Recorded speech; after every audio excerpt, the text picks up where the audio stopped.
In a last desperate bid to increase Radio 5's ratings, Nigel and Earl had gate-crashed to school, disguised as top children's TV presenters Sarah Green and Philip Schofield.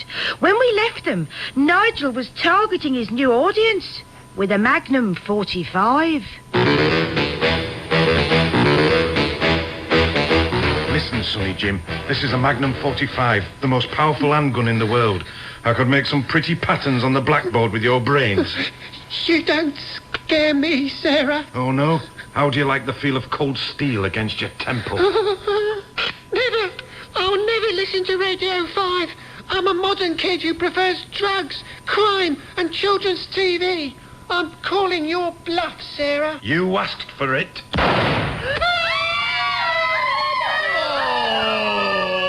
Oh, Sarah! All over me anorak. I can't believe you just did that. Not someone who's married to Mike Smith. Stop wittering. It's well after the watershed. He's got a point. It was rather gratuitous. Yes, but my orgy of graphic violence is sure to create a ratings-busting controversy. Good point. Shall we shoot another one? No. I am putting my foot down. All right. Since we've already established that we are fictional radio characters, let's wind back for a less bloodthirsty compromise. Can we do that? We can do anything, Philip. Listen. You don't scare me, Sarah. Oh, no? How do you like the feel of cold steel against your temple? Okay, don't shoot. I'll quit ram raiding and listen to Radio 5, especially the award-winning children's drama. Who could ever have doubted the social healing power of the wireless? So it's Radio 5 for all of you from now on, okay? Yeah. Oh, all right then. Yeah, okay. There you go, Teach. The same result without the blood. I'm very impressed. Not only have you boosted Radio 5's reputedly meagre youth audience, but you've solved Britain's juvenile crime problem along the way. We aim to please, sir. We aim to please. Come on, Philip. Our work here is done. Oh, before you go, there's just one thing. What's that? Can I borrow your gun?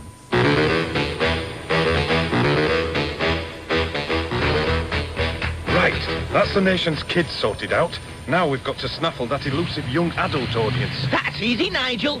It's just a matter of a small dab of superglue applied to the tuning knobs of Britain's trannies. Which will fix every radio permanently to 909 or 693 kilohertz on medium wave. Brilliant. And mean that the whole nation is literally glued to their sets. Get it? I've a horrible feeling that John Burt was right about the quality of our satire.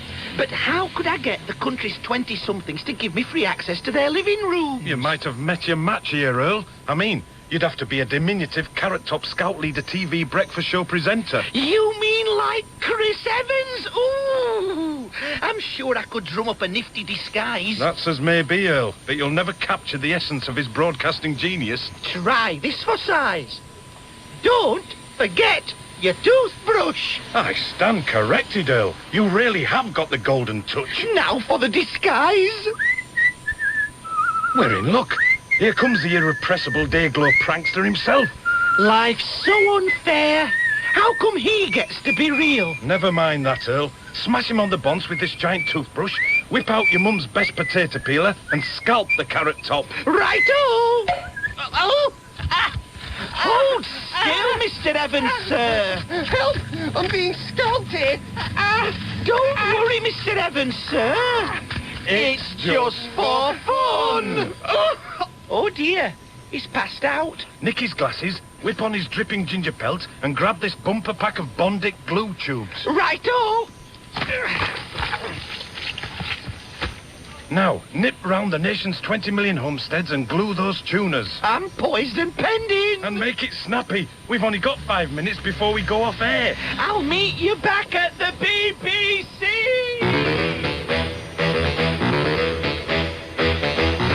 Come on, Earl. Where is he? Come on. All done. Phew. Good work, Earl. I've checked the ratings, and they're a testament to the adhesive power of Radio 5. You mean? Yes. The whole nation is glued to our every word. Ooh, I've gone all jelly bags. No time for nerves now, Earl. Let's thrust our hard statistics in front of DG Johnny Burt. Come on. We'll stride purposefully through the impressive bronze doors of Broadcasting House. I'll follow you. Oi! Oi! Where do you think you're going? We're Nigel and Earl, top comedy characters from Radio 5, and we've got an appointment with Johnny Burt. No, mate, there's nothing down here. You've been decommissioned. I don't think you heard me properly. I said, we are Danny Baker and Jennifer Saunders, intelligent and sophisticated pillars of distinctive BBC talent. Absolutely, sweetie. I'm convinced. He's in his office. Gooey! Mr. Burt, sir. It's only us. Hey up, Johnny, mate. Ah, Nigel, Earl. I'm just having a late supper. Some bread, some wine. Care to join me? Never mind your midnight feast, Johnny, mate. Feast your eyes on these.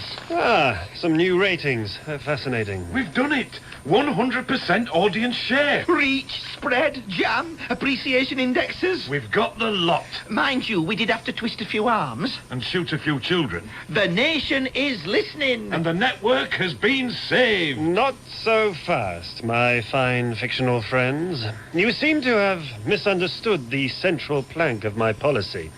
The key slogan for the new BBC is extending choice. A fine sentiment, Mr. Burt. So if everybody is listening to you on Radio 5, it's hardly extending choice, is it? Ah. You see, if you want more choice, then you have to have less people listening to more stations. That's why I gave an OBE to Matthew Bannister for losing 2 million listeners from Radio 1. How could we have been so stupid? Oh. That's why I'm Director General of the BBC, and you are two comedy characters about to embrace oblivion. Oh, what happens now? It's nearly midnight. Time to go, gentlemen. Hang on, Johnny, mate. Don't leave us this way. He's breaking up into a snowstorm of digital bits and pieces. There's no more time. Stop, Johnny, mate. Surely there's time for just one more cross-directorate, working party, executive performance review consultancy feedback workshop. All things must pass.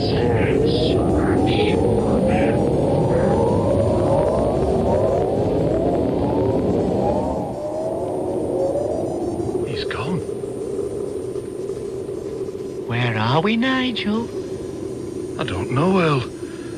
We seem to be in a radio studio that's floating in an infinite black void. Just a green base table. Some old black Bakelite headphones.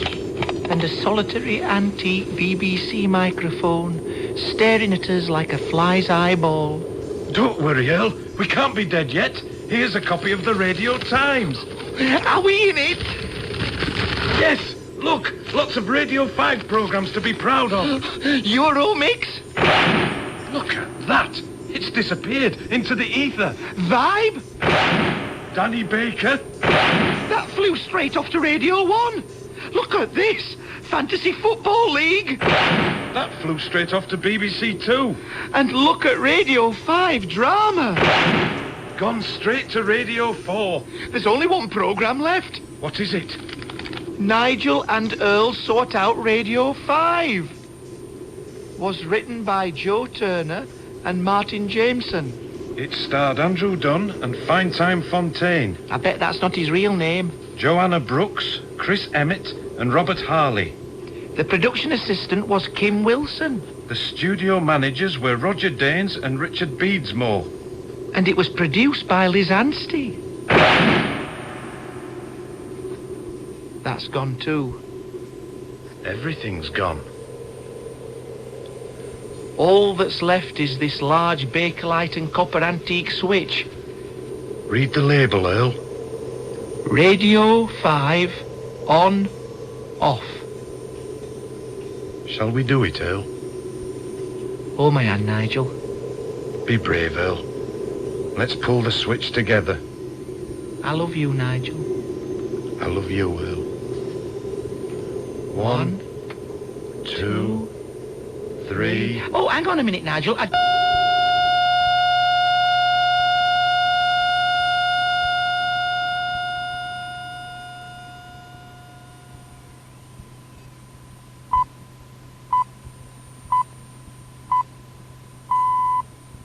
This is BBC Radio broadcasting on 909 and 693 AM.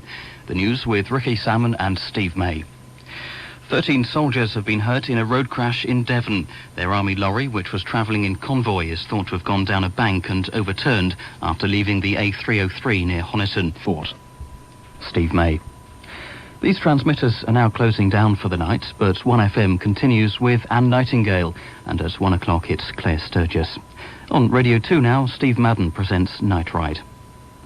From 5 o'clock in the morning, this frequency will carry the new News and Sport network, Radio 5 Live. Morning Report with Jane Garvey will be followed at 6 by the breakfast programme presented by Peter Allen. But for now, it's good night.